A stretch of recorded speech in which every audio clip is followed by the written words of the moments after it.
Welcome to daily vlogs with Parichay channel Kannada. Please subscribe ಮಾಡಿ. ಈ ಥರ ಹೊಸ ಕಂಟೆಂಟ್ ಬಿಡಬೇಕಂದ್ರೆ ನಾನು ಇವತ್ತು ಮಾಡ್ತೇನೆ ಎಗ್ ಫ್ರೈ. ಫಸ್ಟ್ ಒಂದು ಪಾತ್ರೆಗೆ ನೀರು ಎತ್ಕೊಂಡು ಅದ್ರಲ್ಲಿ ಒಳಗಡೆ ಮೊಟ್ಟೆ ಹಾಕಿ ಕುದಿಸೋಕ್ಕೆ ಇಡಬೇಕು. 1/2 hour ಬೇಕು ಕುದಿಯೋಕ್ಕೆ. ಆಮೇಲೆ ಈ ಥರ ಕುದಿಯುತ್ತೆ ನೋಡಿ, ಈ ಥರ ಕುದಿಬೇಕು. ಆಮೇಲೆ ನೀರನ್ನ ಚೆಲ್ಕೊಂಡು 1 2 to 3 minutes ಕೂಲಿಂಗ್ ಆಗಬೇಕದು.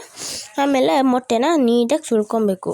ಕೂಲಿಂಗ್ ಯಾಕಂದರೆ ಅದು ನೀಟಾಗಿ ಬರುತ್ತೆ, ಇಲ್ಲಾಂದರೆ ಸಿಪ್ಪೆ ಎಲ್ಲ ಕಿತ್ಕೊಂಬರುತ್ತೆ ಅದ್ರ ಜೊತೆಗೆ. ಆಮೇಲೆ ತುಂಬ ಟೇಸ್ಟಿಯಾಗಿತ್ತು. ಇದು ಸ್ಪೈಸಿ ಆ್ಯಂಡ್ ಸಾಲ್ಟಿ ಥರ ಇತ್ತು. ಇದಕ್ಕೇನಾದ್ರು ಆನಿಯನ್ ಏನಾದ್ರು ಹಾಕಿದ್ರೆ ತುಂಬ ಚೆನ್ನಾಗಿರುತ್ತೆ. ನೀವು ಪೆಪ್ಪರು ಹಾಕ್ಬೋದು, ಬಟ್ ನಾನು ಹಾಕಲ್ಲ ಪೆಪ್ಪರು, ಯಾಕಂದರೆ ನಂಗೆ ಇಷ್ಟ ಇಲ್ಲ ಪೆಪ್ಪರು. ಸೊ ಅದಕ್ಕೆ ನಿಮಗೆ ಮುಂದೆ ಡಿಸ್ಪ್ಲೇ ಆಗುತ್ತದು. ಇವಾಗ ಈ ಥರ ಕಟ್ ಮಾಡಿಕೊಂಡು ಈ ಥರ ಸಿಪ್ಪೆ ಎಲ್ಲ ಸುಲ್ಕೊಂಡು ನಾವು 2 ಪಾರ್ಟ್ಸಾಗಿ ಕಟ್ ಮಾಡಬೇಕು. ಇದನ್ನು ನೋಡಿ, ಇವಾಗ ಡಿಸ್ಪ್ಲೇ ಆಗ್ತದೆ. ನೀಟಾಗಿ ಈ ಥರ 2 ಪಾರ್ಟ್ಸಾಗಿ ಕಟ್ ಹಾಕಬೇಕು. ಆಮೇಲೆ ಗ್ಯಾಸ್ನ ಲೋ ಫ್ಲೇಮಲ್ಲಿ ಇಟ್ಕೊಂಡೇ ಮಾಡಬೇಕು. ತುಂಬ ಜಾಸ್ತಿ ಇಟ್ಕೊಂಡ್ರೆ ಅದು ವೈಟಿದ್ದು ಪ್ಯಾನಿಗೆ ತುಂಬ ಸ್ಟಿಕ್ಕಿ ಆಗುತ್ತೆ. ಲೋ ಫ್ಲೇಮಲ್ಲೇ ಇಟ್ಕೊಂಡು ಮಾಡ್ಕೊಬೇಕು. ಆಮೇಲೆ ಈ ಥರ ಪ್ಯಾನ್ ಇಟ್ಬಿಟ್ಟು ಅದಕ್ಕೆ ಆಯಿಲ್ನ ನೀಟಾಗಿ ಸ್ಪ್ರೆಡ್ ಮಾಡಬೇಕು. ಆಯಿಲ್ನ ಸ್ಪ್ರೆಡ್ ಆದಮೇಲೆ ಎಗ್ನ ಅದ್ರ ಪ್ಯಾನ್ ಮೇಲೆ ಇಡಬೇಕು.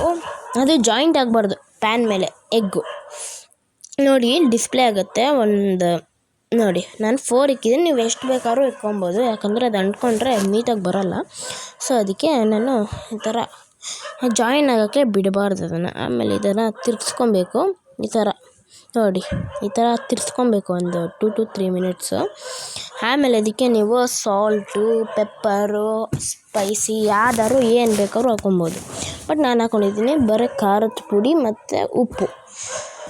ನೋಡಿ, ಡಿಸ್ಪ್ಲೇ ಆಗ್ತದೆ. ತುಂಬ ಟೇಸ್ಟಿಯಾಗಿ ಬರುತ್ತೆ. ನೀವು ಒಂದ್ಸತಿ ಟ್ರೈ ಮಾಡಿ ಮನೇಲಿ. ನೋಡಿ ಎಷ್ಟು ಚೆನ್ನಾಗಿದೆ. ಆಮೇಲೆ ಇದನ್ನು ಪೆಪ್ಪರ್ ಹಾಕ್ಬಿಟ್ಟು ಇಟ್ಕೊಂಡ್ಬಿಟ್ರೆ ನಮ್ಮದು egg fry ready. Thank you.